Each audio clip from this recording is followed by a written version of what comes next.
In this example, we've been asked to use Stokes' theorem to evaluate the line integral over the curve C of f dot dr, where capital F, the vector field, is equal to I plus x plus yz for the j component, plus xy minus the square root of z for the k component, where C is the boundary of the part of the plane 3x plus 2y plus z equals 1 in the first octant. So first thing I want to do is sketch a picture of the region over which we're going to be integrating. Now we can figure out with relative ease where these intercepts are going to take place. So the x-intercept will take place at 1/3, so we'll split this into 3 equal parts and put the intercept at the first one. For the y-intercept, that'll be at 1/2, so we'll split that into 2 equal parts.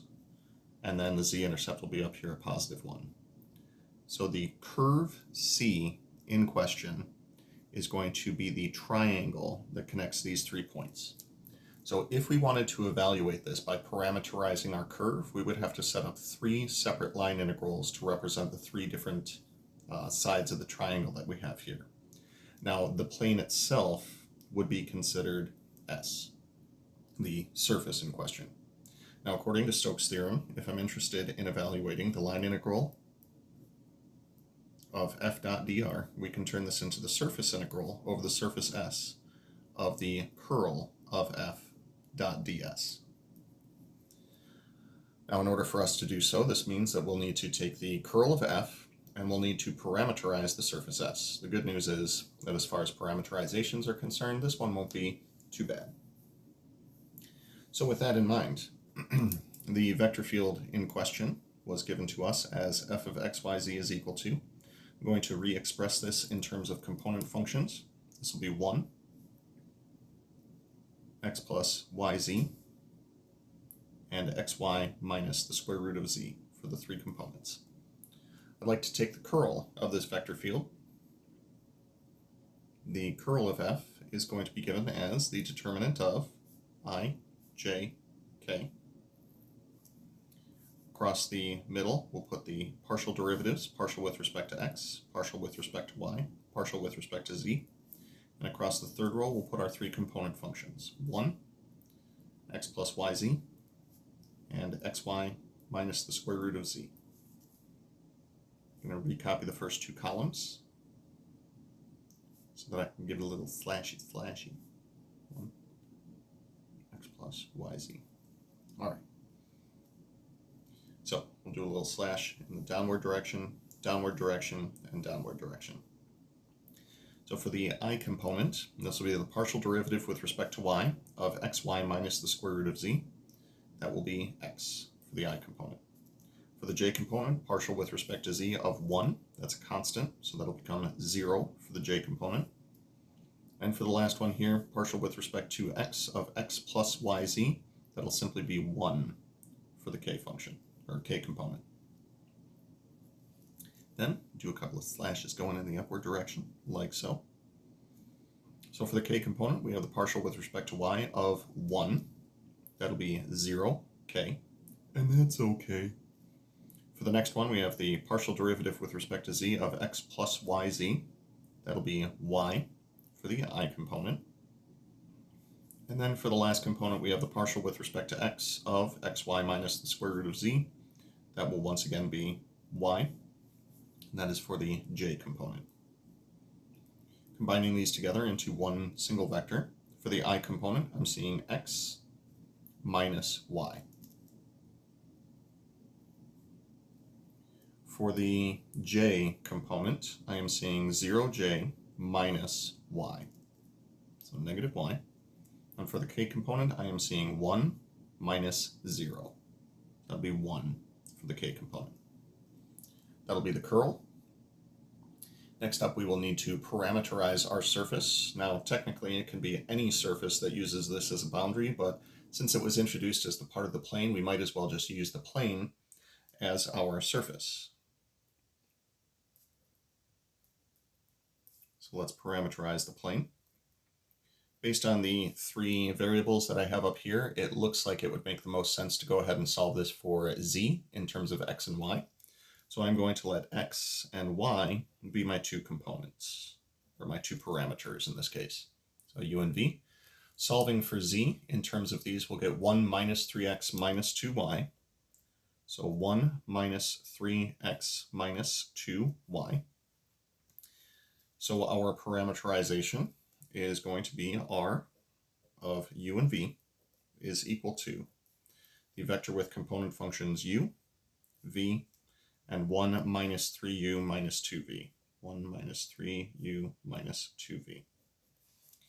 Then we can say that u and v are going to be elements of D, where D is simply going to be the region in the xy plane, since x and y were the two things that we used to define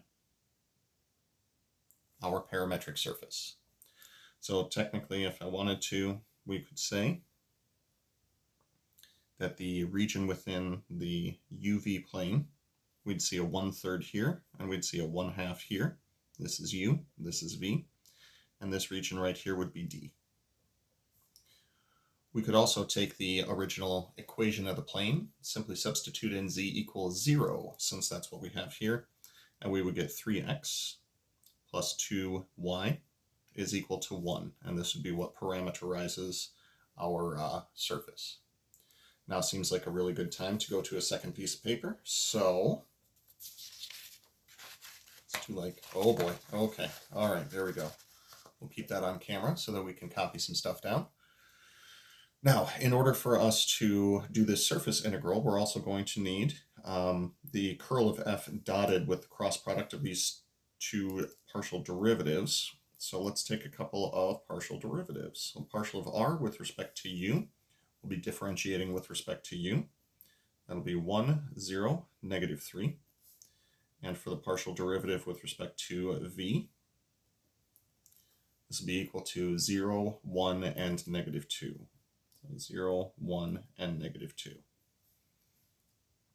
So to set up our integrand for the surface integral, we're going to need the curl of f dotted with the cross product of these two partial derivatives. Now, given that this is a scalar triple product, we can set it up as simply one 3x3 determinant where the curl of f goes across the top. Curl of f from the previous page was x minus y, negative y, and 1. So x minus y, negative y, and 1. And eventually we're going to need to plug in parameterizations for those. Across the second row goes the partial derivative of r with respect to u. And across the third row goes the partial derivative of r with respect to v. I think the last page has served its purpose. So let's recopy the first two columns and prepare ourselves for a little slashy. One here, and one here. So I'm seeing a 0, and a 1. Well, that was exciting. In the upward direction, we're going to have slashy. So this will be 1 times negative 3 times x minus y. Negative 2 times 1 times negative y, so that'll be plus 2y. And that's it. So when all is said and done here, our integrand is going to wind up being 1 minus negative 3 will be plus 3 times the quantity x minus y minus positive 2y. Distributing the 3 and continuing to combine like terms, this will be 1 plus 3x minus 3y minus 2y. So we'll go ahead and call that minus 5y. Plugging in our parameters that we have for these, x we said was parameterized by u, and y we said was parameterized by v. Which means that now, applying Stokes' theorem, the line integral over the curve C of f dot dr will become the surface integral over the surface S of the curl of f dot ds, which will be the surface integral over the surface S of parameterizing the ds. This will become d once we actually plug these parameterizations in. This will be the curl of f dotted with the cross product of the partial derivatives of r with respect to u and v dA. So with all of those things in mind,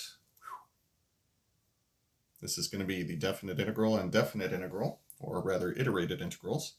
The expression that we got for our integrand was 1 plus 3u minus 5v. Now, as far as our region is concerned, we got that from the previous page. And the region in question looked kind of like this. We had a 1/3 down here, we had a 1/2 up here, and this was the region D. And we said that this was 3u plus 2v is equal to 1. I think what I'd like to do is set this up as a type 2 and go from top to bottom first, and then we'll go from left to right. So what we're saying here is that v is bounded below by 0 and above by what we get when we solve this for v. So that'll be 1 minus 3u all over 2. And u will go from lower bound 0 to upper bound 1/3. We'll see 0 to 1/3 here. And then 0 to, now we'll call this 1/2 minus 3/2 u. And then we'll go dv, du. Once you got the setup down, it's simply a matter of doing a quick iterated integral and then plugging everything in. So let's go ahead and do that. Integrating first with respect to v.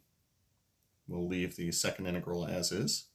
So with respect to v, this will be v plus 3uv minus 5/2 v squared, going from lower bound 0 to upper bound 1/2 minus 3/2 u du. Plugging in this bound, we'll get the integral from 0 to 1/3 of upper bound v, that'll be 1/2 minus 3/2 u plus 3u times 1/2 minus 3/2 u minus 5/2 times 1/2 minus 3/2 u quantity squared.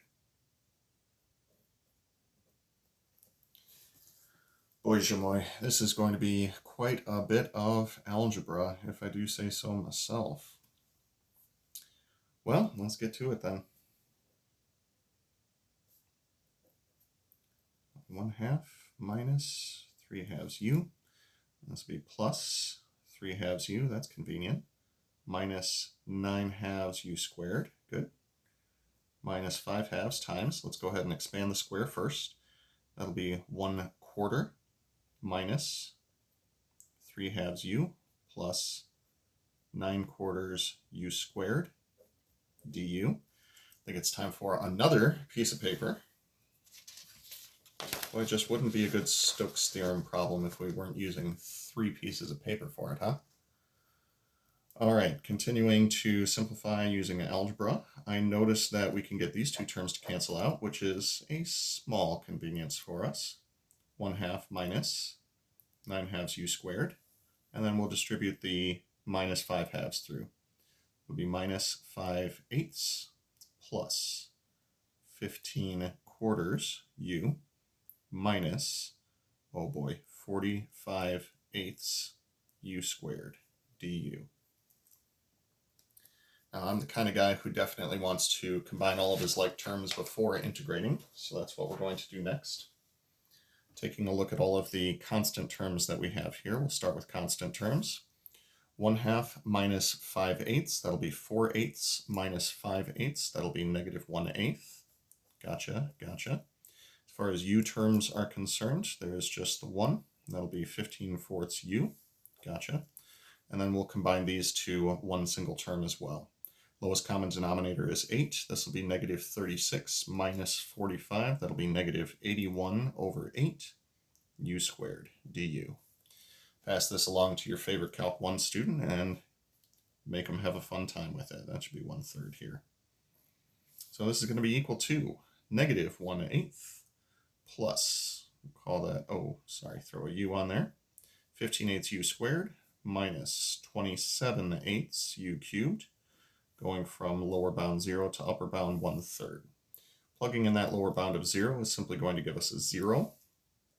So let's go ahead and take that 1/3 of each of these. Negative 1/8 times 1/3 will be negative 1/24 plus. The first factor of 1/3 will reduce the numerator to a 5 and give us a denominator of 24. And for the last one, the 1/3 cubed will be 1/27, which cancels very nicely with the 27 in the numerator, getting a common denominator for the 1/8. That'll be 3/24. So we're seeing -1 of these plus 5 of these minus 3 of these. That'll be +1 over 24. Final answer for this Stokes theorem example.